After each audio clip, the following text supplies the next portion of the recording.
एक छोटा सा राज्य मणिपुर जो धीरे धीरे जल रहा है। वहां के बच्चों की खामोशी बता रही है कि उनके साथ में क्या हुआ है। माँ बाप, बूढ़े अपने देश के छोटे से राज्य मणिपुर के लिए रो रहे हैं। प्रशासन ने उनके लिए क्या किया? कौन सी राजनीतिक पार्टी ने वहां पर आकर सपोर्ट किया? सारी राजनीतिक पार्टी एकजुट होकर क्यों सपोर्ट नहीं कर रही है मणिपुर को?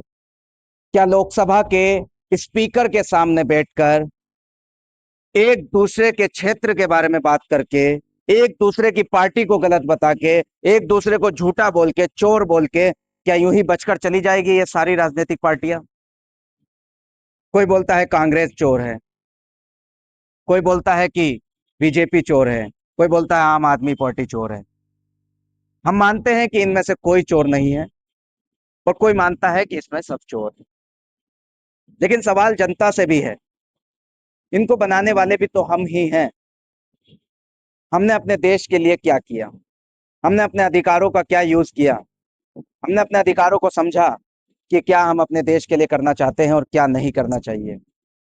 आज मणिपुर जल रहा है, कल कोई और सा देश जलेगा, कल कोई और प्रदेश जलेगा, कोई और राज्य जलेगा, और धीरे धीरे हम इसी तरीके से एक दूसरे को जलता हुआ देखेंगे, मरता हुआ देखेंगे और सिस्टम के साथ में इसी तरह आगे बढ़ते रहेंगे। क्योंकि हमें कुछ नहीं करना है। क्योंकि जब तक हम पर आग नहीं आएगी, जब तक हमें प्रशासन से या हमें किसी से लाठी नहीं पड़ेगी या कोई प्रॉब्लम नहीं आएगी, तब तक हम नहीं जागेंगे। जब बात खुद के घर की आती है तब आदमी जागता है। ये देश भी अपना है, देश के लोग भी अपने हैं, चाहे हिंदू मजहब से हो, चाहे मुसलमान, चाहे क्रिश्चियन, चाहे पंजाबी, चाहे बौद्ध धर्म, सभी लोग हमारे ही देश के हैं। हम एकजुट होकर, एक इंसान होकर, एक धर्म के लिए, जो इंसानियत का धर्म कहलाता है, सबसे बड़ा धर्म, और सबसे पहले अपना देश, भारत माता की जय। भारत हमारा सबसे ज्यादा बेहतरीन देश, और इस देश की छवि क्या बन गई है? आज हम छठे नंबर पर आ गए हैं। चौथे नंबर पे तो पूरे सोशल मीडिया और राजनीतिक पार्टियां और सारे न्यूज चैनलों पर हमारा बड़ा वो चल रहा था कि हमने ये कर दिया, हमने वो कर दिया। लेकिन आज छठे नंबर पर आ गए तो सारी मीडिया शांत है, क्योंकि ये दोगली मीडिया है। ये वही दिखाती है आपको जो आप देखना चाहते हैं, जिसमें आप इंटरेस्ट लेते हैं, और वो दिखाती है और आप देखते हैं।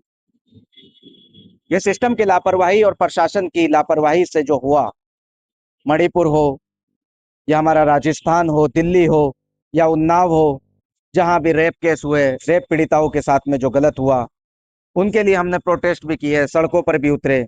लेकिन उसके बाद भी प्रशासन ने क्या किया? प्रशासन ने उनको मालाएं पहनाई।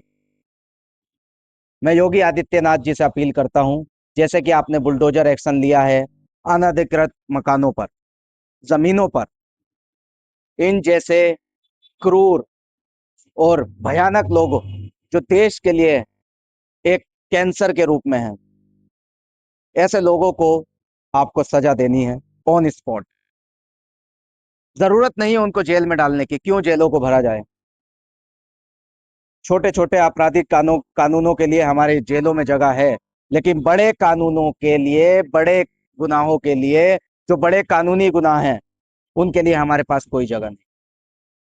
उनको हम जेल में बिठाकर एसीओ में रोटियां खिलाते हैं, और उनको इतनी पावर है कि वो जाकर अंदर बैठे बैठे भी अपनी गैंग चला रहे हैं और खुले मंच पर बोलते हैं हम बीजेपी पार्टी से हमारा कोई क्या कर लेगा, हम कांग्रेस पार्टी से हमारा कोई क्या कर लेगा।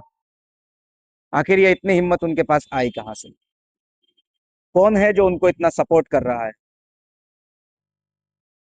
मुख्यमंत्री योगी आदित्यनाथ के आने के बाद यूपी में जो प्रशासन ने काम किया वो बहुत एप्रिशिएटेबल है। मैं मानता हूं कि वो एप्रिशिएटेबल है, एप्रिशिएट करने लायक है। तो मैं चाहता हूं वो प्रशासन और तेजी से काम करे और आगे बढ़े और इन सारे गुनहगारों को सजा दे। मैं अपील करता हूं इसकी। ये चैनल पे मैं नया हूं, लेकिन मेरे चैनल बनाने का उद्देश्य है देश में जागरूकता फैलाना, हमारे कानून और हमारे अधिकारों को बताना कि हमें क्या अधिकार हैं और हमें क्या करना है।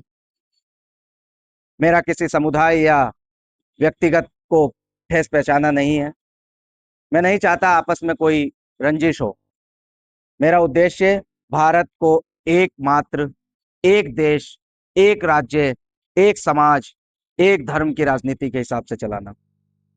हमारा देश चाहे हिंदू हो मुसलमान हो, हम सब लोग भाई बहन हैं। हमारे सब माता पिता हैं, सब हमारी बहनें हैं, और हमें आपस में मिलजुल कर देश के लिए काम करना है। सभी लोग अपने अपने अधिकारों को समझो, और आसपास में जो भी आप देखें गलत होता हुआ तो उसका विरोध करें, प्रशासन की मदद करें, प्रशासन को बताएं, डरे नहीं। मानते हैं कि कुछ हद तक प्रॉब्लम्स आएंगी, आपको लगेगा कि हाँ मैं गलत कर रहा हूँ कुछ समय के लिए, लेकिन जब आप करेंगे और उसको करते जाएंगे तो पता लगेगा कि हाँ कैसे हमने कितना अच्छा काम किया।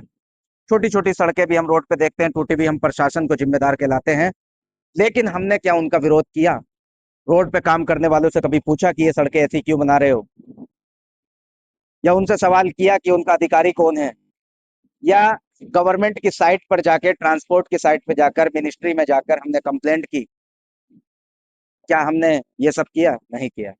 क्यों करें? क्योंकि वो हमारे इलाके की ना तो सड़क थी और ना हम उस इलाके के थे, इसलिए नहीं। हमें, चाहे वो रेप पीड़िता हो, चाहे गंदी मानसिकता के लोग हों, हमें उनका विरोध करना है। रेप पीड़िताओं के साथ में जो गलत हुआ है उसका विरोध करना है। हमें ऐसा होने ही नहीं देना कि आगे कोई रेप हो। सबकी मानसिकता को चेंज करना है, और ये मानसिकता आप तभी चेंज कर पाएंगे जब आप अपने देश के बारे में सोचेंगे, किसी धर्म के बारे में नहीं।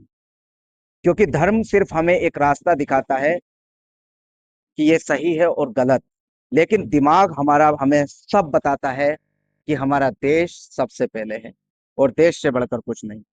ये सारी कुरान, सारे बाइबल ग्रंथ में लिखा हुआ है कि सबसे पहले अपना देश है, अपना मुल्क है, और अपने मुल्क के लिए काम करें। किसी पार्टी को बुरा ना कहें, चाहे बीजेपी हो, कांग्रेस हो, सब अपना काम कर रही है, हमें उन्हें सपोर्ट करना है। और जब तक हम सपोर्ट नहीं करेंगे, चाहे वो गलत हो आज, कल को जब हम उनके विरोध करेंगे या उनको समझाएंगे तो वो पार्टियां भी हमारे देश के लिए काम करेंगी, भारत देश के लिए काम करेंगी, ना कि डिवाइड होके एक दूसरे के साथ में लड़ाई करेंगी। जय हिंद, जय भारत।